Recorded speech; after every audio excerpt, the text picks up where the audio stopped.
Welcome to the CISSP Cyber Training Podcast, where we provide you the training and tools you need to pass the CISSP exam the first time. Hi, my name is Sean Gerber, and I'm your host for this action-packed, informative podcast. Join me each week as I provide the information you need to pass the CISSP exam and grow your cybersecurity knowledge. All right, let's get started. Hey, I'm Sean Gerber with CISSP Cyber Training, and I hope you all are having a great day today. Today is CISSP Question Thursday, so we are going to be going over CISSP questions related to Domain 4. So yeah, we're pretty excited about that, and this is the follow-on to what we have from the podcast that occurs on Monday with the various domains that we're having. So this one will be over Domain 4 because Monday's was over Domain 4. And so we're going to kind of get into various aspects of IPv4, v6, IGMP, ICMP, and ARP routing tables. So yeah, just some questions around those. But before we do, again, one of the things that popped up in the news, just saw this morning, and it's actually, again, quite disturbing. The fact that there was another wastewater service plant that was attacked with ransomware, one in the United States and one in the UK. This one is Veolia, V-E-O-L-I-A, Veolia, North America and United States, and Southern Water in the United Kingdom. Both hit a ransomware attacks and had some data breaches associated with it.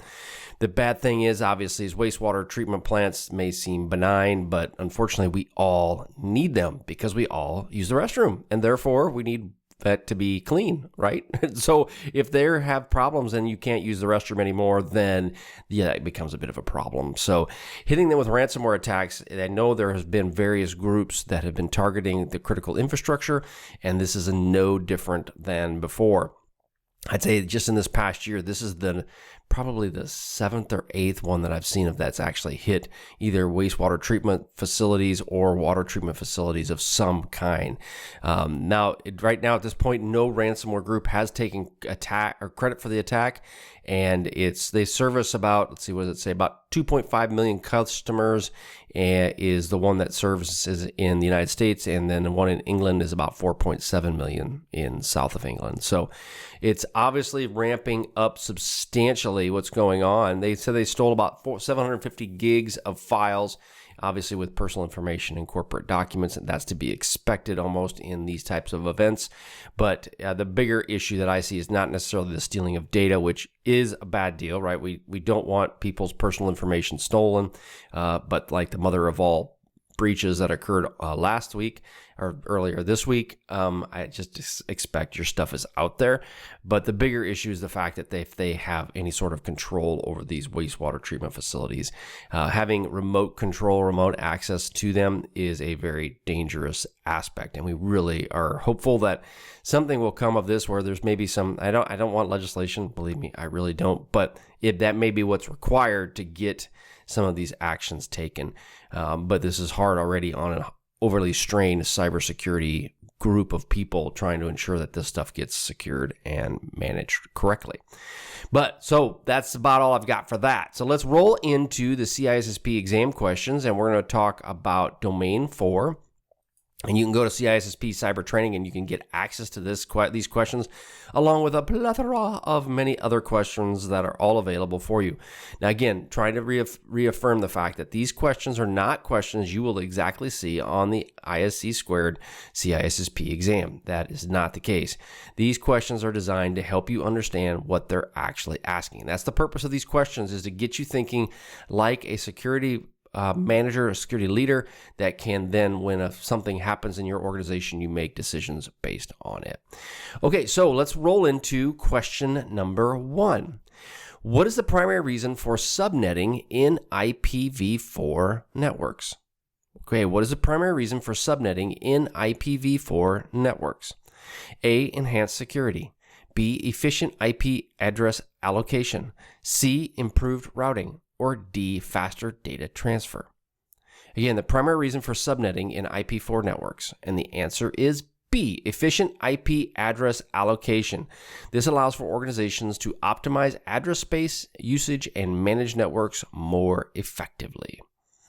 Question 2, in IPv6, what is the purpose of a link local address? in IPv6, what is the purpose of a link local address? A, global internet communication. B, communication with the same subnet. C, multicast group membership. Or D, experimental testing. Again, the purpose of a link local address. And it is B, communication with the same subnet. Link local addresses are in IPv6 are specifically designed for communications within the same subnet. And this can be done through the link local address to communicate without the need for a globally unique address. Okay, these are automatically configured and are not routable beyond the local subnet. So that is the purpose of a link local address. Question 3, which IP class uses a standard default subnet of 255.255.0.0? Again, what is this default subnet? Which IP class, your ABCD, right, will use the default subnet of 255.255.0.0? And the answer is B. Okay, there's A, B, C, D, right? Class A, B, C, and D. The answer is B, Class B. Class B networks have the default subnet mask of 255.255.0.0. Basically, the first two octets are reserved for the network portion, and the last two are available for the host addresses. So again, we talked about this before. It's for medium-sized businesses. Class A are much larger, and C are more restrictive in size. Question 4, which ICMP message type is commonly used for network troubleshooting by sending an echo request? Which ICMP message type is commonly used for network troubleshooting by sending an echo request? A, destination unreachable. B, redirect message. C, echo message or echo request / reply, or D, time exceeded. So which ICMP message is commonly used for network troubleshooting by sending an echo request? And the answer is C, echo request / reply.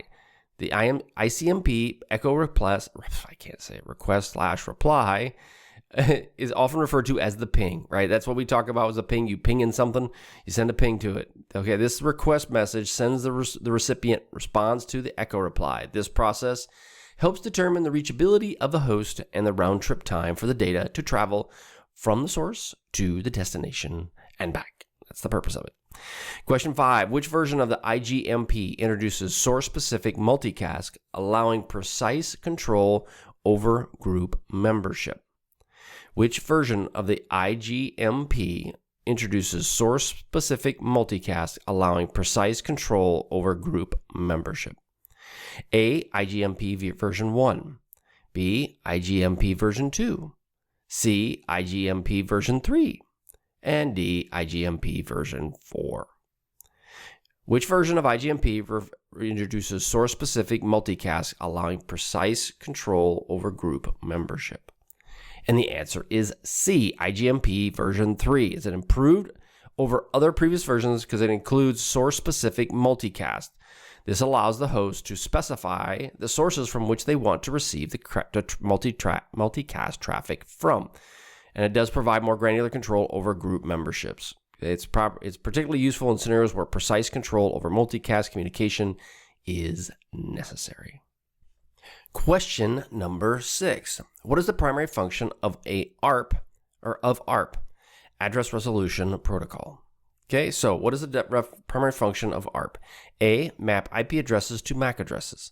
B, assign IP addresses. C, establish secure connections. Or D, manage multicast group memberships. What is the primary purpose of ARP, Address Resolution Protocol? And the answer is A, map addresses to MAC addresses. We talked about this before. IP addresses to MACs is what the purpose of the ARP protocol is for. The ARP routing tables. The MAC address is when a device needs to communicate with another one on the same subnet. It uses ARP to discover the MAC address associated with the IP address. Question 7. What does CIDR stand for? Classful Internet Domain Routing, A. B, Centralized Internet Design and Routing. C, Controlled Internet Dynamic Routing. Or D, Classless Interdomain Routing. What does CIDR stand for? And the answer is D, Classless Interdomain Routing. CIDR is a method by which to use to allocate and specify IP addresses in their routing behavior, and it allows for more flexible and efficient allocation of IP addresses. The notation that you'll see typically with the CIDR addresses is /8, 16, 24, and so forth. That indicates the number of bits used for the network portion of the address. Question 8. Which address 192.168.1.1 belongs to which class?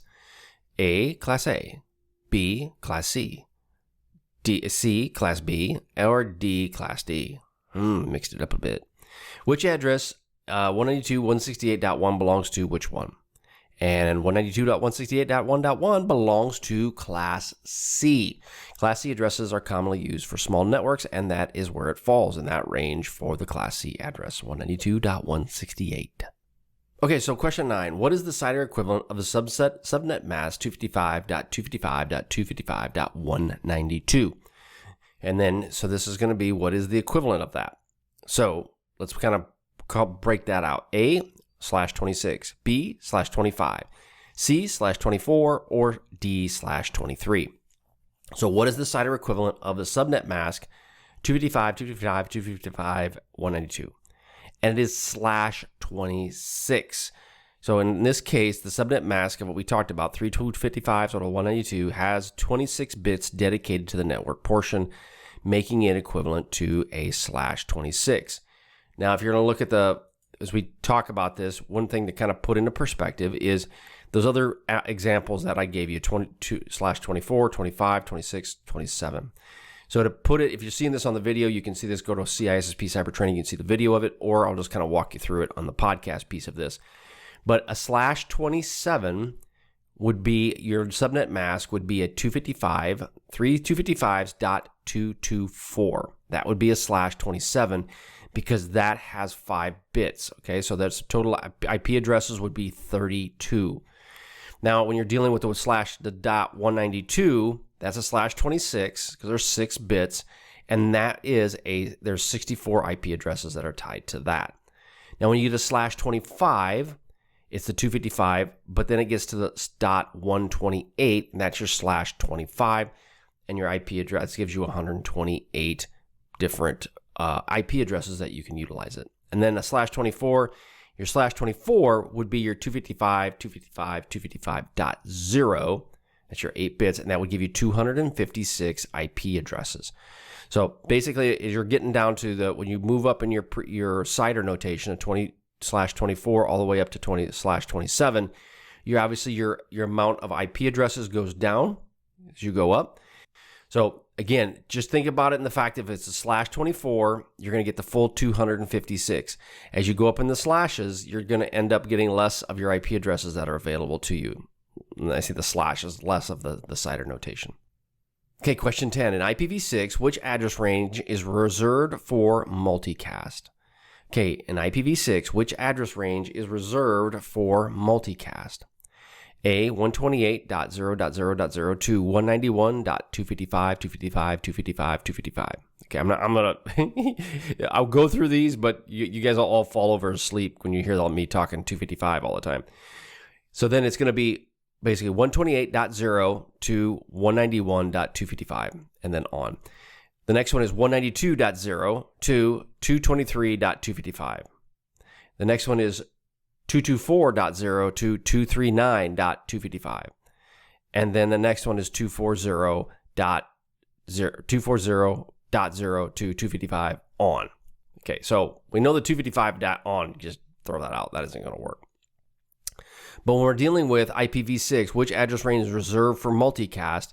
In the IPv6, so I'm not giving you IPv6 IP addresses, I'm basically giving you a IPv4. But when you're dealing with multicast, IPv6, like IPv4, designates specific ranges for the multicast. The IPv6 ranges is from 224.0 to 239.255. These are used for efficient one-to-many communications with specific group of hosts. Question 10. A security analyst is reviewing the IPv6 address scheme for a new network segment. They notice that several devices have the same addresses starting with FE, Foxtrot Echo 80, : What is a security concern does this raise? Okay, so you have several devices that have the IP address starting with FE80. A, these devices are vulnerable to man-in-the-middle attacks. B, these devices are using private addresses and cannot access the internet. C, these devices are likely to be rogue or unauthorized. Or D, these devices are configured for static addressing and may not receive security updates. So again, IPv6, that's what we're talking about. The security analyst was reviewing the IPv6 address scheme for a new network segment. Noticed that several devices have addresses starting with FE80. What is the security concern associated? And the answer is C. The devices are likely to be rogue or unauthorized. So FE80 are link local addresses in IPv6 and are automatically assigned to the network interfaces. They are not only valid within the same local network, typically just a single switch or a small subnet. These devices are link local and cannot be directly routed from the outside to the local network. So the bottom line is if you see a couple of these set up, then it's odds are high there might be a rogue network something going on, right? You might have a rogue IP address, could be a device that's on the network that shouldn't be there, just something to kind of consider. Question 11, what is the primary purpose of a Class E IP address? A, large networks. B, experimental testing. C, multicast group membership. D, small networks. What is the primary purpose of a Class E IP address? And the answer is B, experimental testing. Again, Class E's are reserved for experimental and research purposes only. In IPv6, what is the subnetting equivalent to the address 2001, a lot of words, we'll go an octet, 4, another octet, another octet, another octet, multiple octets, because we're dealing with IPv6, right? /64. What is the subnetting equivalent to address this? And it is A, 48. A is /48, B, /56. C, /72, or D, /64. And obviously the answer is C, or D, /64. Okay, CIDR notation is often obviously required as /n, whatever the n number is, a number of bits. And the /64 in this situation with this IPv6 address means it is a /64. Question 13. Which ICMP type is commonly associated with ICMP flood attacks causing denial of service? A, echo requests and reply. B, destination unreachable. C, redirect message. Or D, time exceeded. Which ICMP type is commonly associated with ICMP floods attacks causing denial of service? And the answer is A, echo requests and replies. We talked about the ping. It's basically a ping flood. ICMP flood attacks are when you're trying to do an echo request or reply, you'll get a ping flood, which will fill up the bandwidth on the network. Question 14. How does CIDR improve address allocation compared to traditional class-based addressing?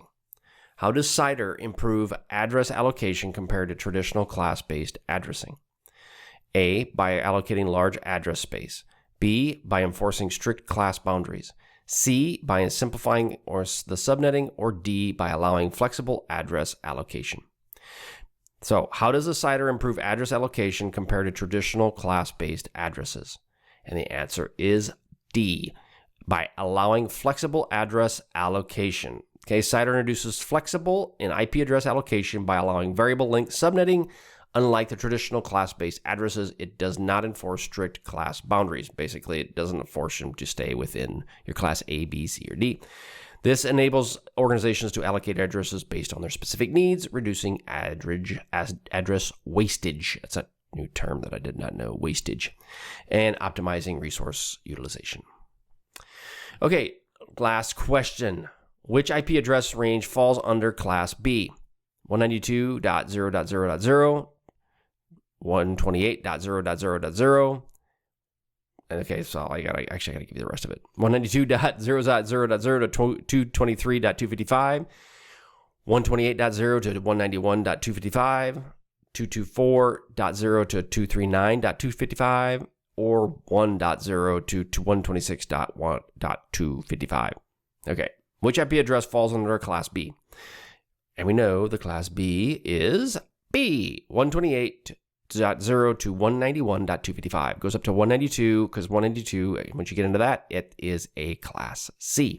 So 128 to 191.255. That is the range for a Class B. Okay, again, this is for a medium-sized network. And again, this is IPv4. IPv4, not IPv6. Correct. All right, that's all I've got for you today. I hope you guys have a wonderful day, a wonderful week, and we will catch you on the flip side. See ya.